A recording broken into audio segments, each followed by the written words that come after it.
All right, welcome to Gab and Jam, episode 214. Yeah, and if you didn't recognize that, y'all, that's the bass line for Ramble On by Led Zeppelin. There you go. All right. Okay, so our topic today is one that has plagued musicians and artists and others forever. And the topic is, should I ever play for free? Yeah. And we have some thoughts about that.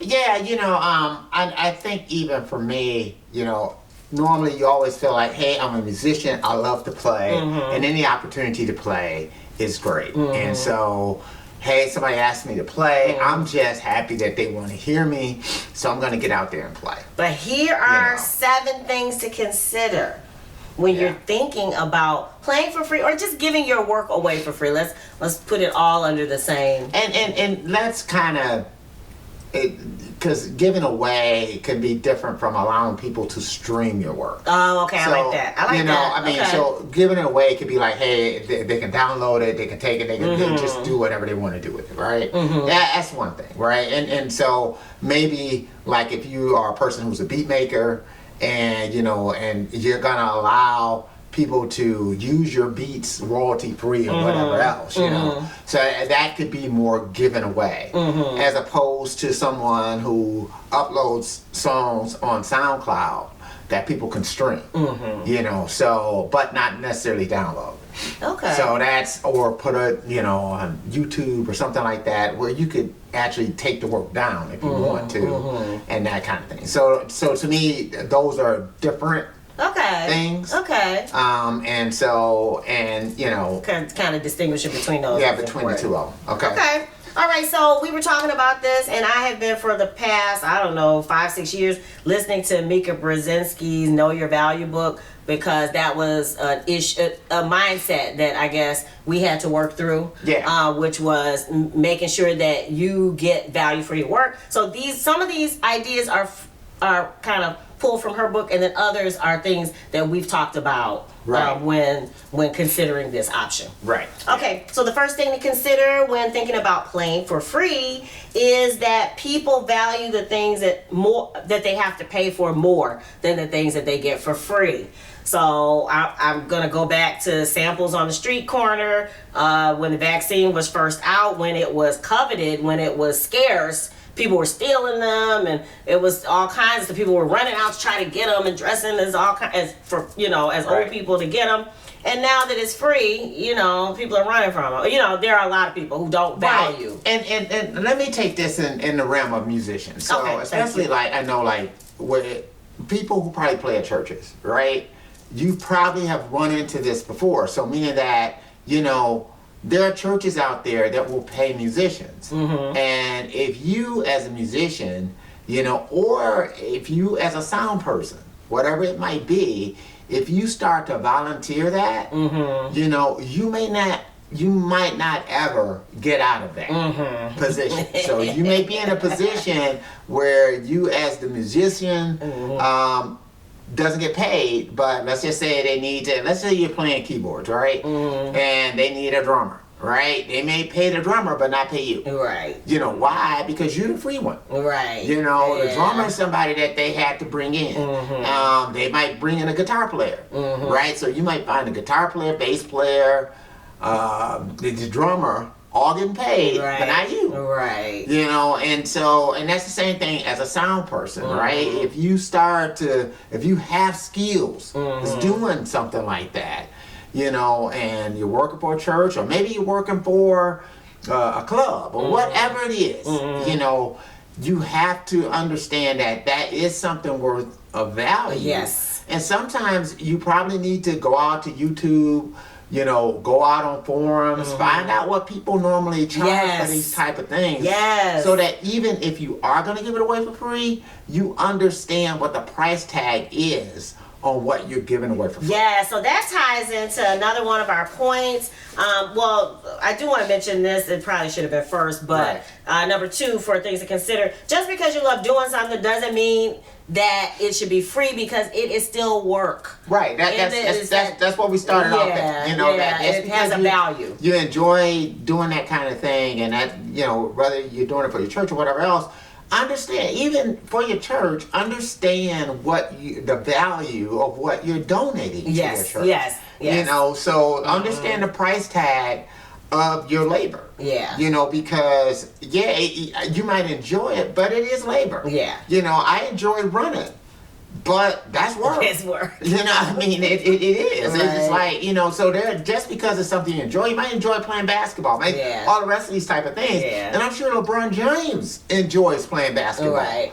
But he doesn't do it for free. No, he didn't do it for free. You know, I mean, there's a huge price tag on what he does. Yeah. So, I mean, and that's the same way you have to approach what you do. And I'm not saying it's going to be the same price tag that a LeBron James has, but that's why I was saying, kind of look around you, you know, Facebook friends, whatever else. If there's people that you know who work for churches or work in any other type of capacity, you know, doing music, you know, hey, you know, roughly about, you know, what should I expect to be paid for something like this? So even again, if you're donating it, you understand what the price tag is. Yes, and I was about that ties into number 3 with the 7 things to consider when thinking about playing for free. Get something in exchange for your time, your effort and time, your talent, your effort and your time. Even if it's just acknowledgement. Somebody saying that, oh, we so appreciate. Sometimes you don't get that if you don't at least extend the idea that you know that what you're giving is of value to them. That is a value, and that's the part that you have to just keep in your head, is that and that's the other part you have to understand too. If you know whoever you're giving your labors to doesn't value it, then maybe you need to look elsewhere. You know, I mean, that saying, you know, one man's trash is another man's treasure is so true. So, you know, just because person A doesn't value what you're doing doesn't mean that person B that's what they're saying with this Great Resignation. I was looking at that story on the news this morning, and they were talking about that. I mean, and it is kind of insulting when I look and see somebody doing the same job that I'm doing, but at someplace else, they're giving them $1,000 bonus, they're doing this, they're doing that.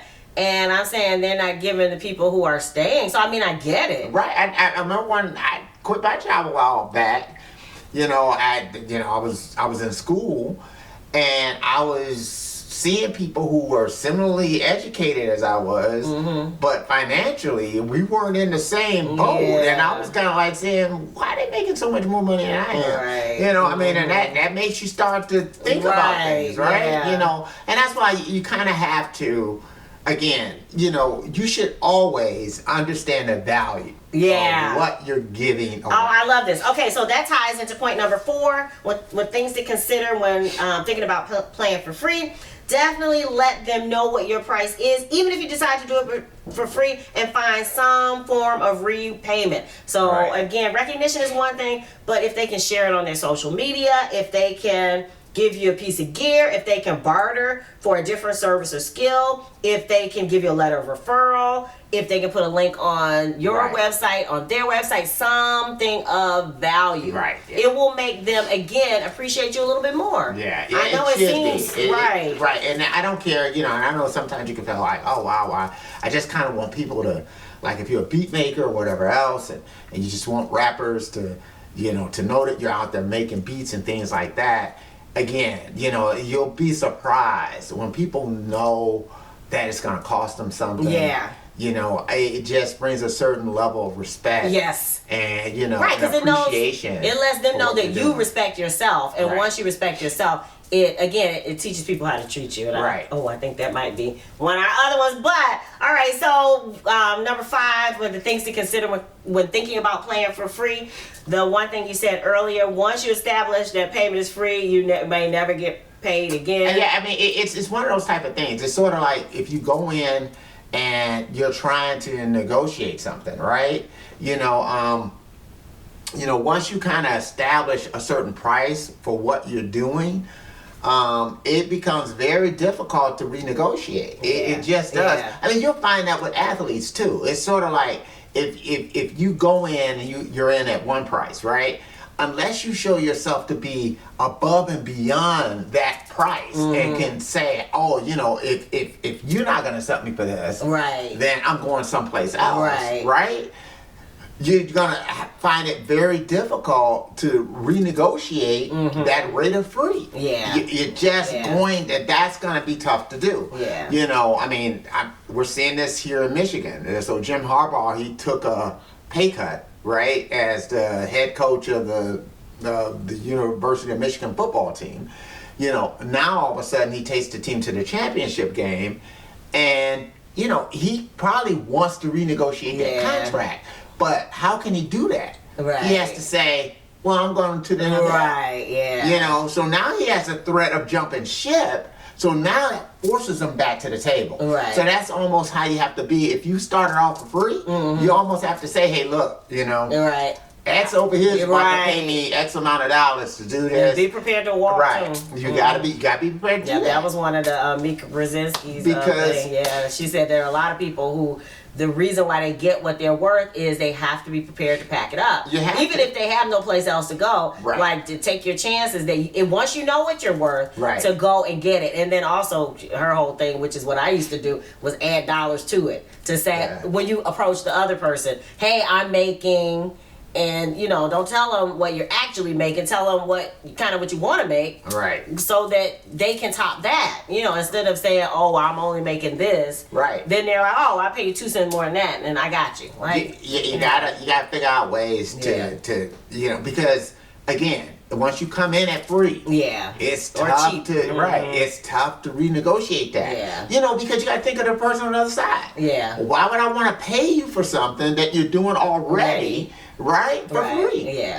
Why? What's my incentive to want to do that? We learned the hard way with some of that. So because you think people are gonna recognize the value and they're just gonna start. People don't usually do that. Most people, and to be honest with you, why would you expect them to do that? Why would you do that?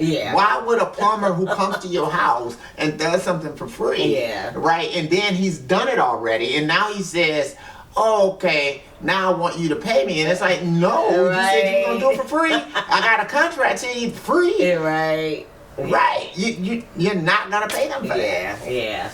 All right, so another thing to consider when deciding whether or not to play for free. You were talking about free content before, but think about the fact that most of the time you already have some free content already built in. So we were brainstorming like YouTube content, for instance, or like with us with the blog material, or even like the things that we put out on SoundCloud or Facebook. SoundCloud, right? All that stuff is kind of like free content. And there's ways I think you can even monetize SoundCloud too. You know, so I mean. But so make sure, for sure, if somebody is wanting to use it for something, that they actually give you value for that. I guess that's the thing. Is that there's enough free stuff out there that you're offering to kind of get a taste of what you do, so that when it's your main project, we do not give away SugarFit, because why should we give away SugarFit? Because we've given enough of the other songs. So So and then finally, the thing that you really must think about when considering whether or not to give away your music for free is you have to understand people sometimes are not trying to be malicious with friends and family, but it's just because, you know, they know you as a certain way. So in that spirit of familiarity, they don't know you like that because you're a friend or family. And that you've already established that you'll do it for free. Get back to that. You know, if it's the family reunion, if it's and you know, and you may decide to do that, but again, they need to feel honored. And I guess, you know, that you respect the fact that you normally get paid to do this. And that they're getting something special.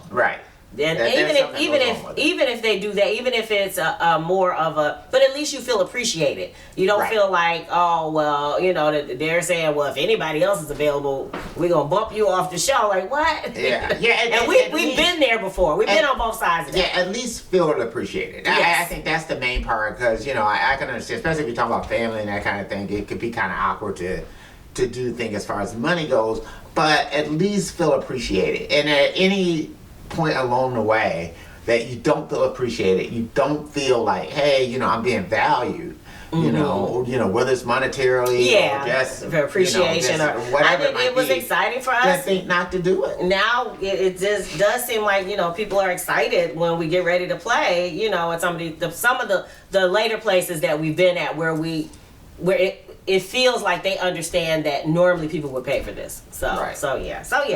Just some things to think about when you're thinking about playing for free. What are your thoughts on this topic? We'd like to know. Leave it in the comments below. And what else is happening? Yep, Sugarfoot's always available. Stream it everywhere. And you can get the CD. You can get it on CD Baby. You can get it through Bandcamp. You can get it through us. Yes. So again, Sugarfoot, stream it everywhere. And we have upcoming episodes about how to create your own music-related content calendar.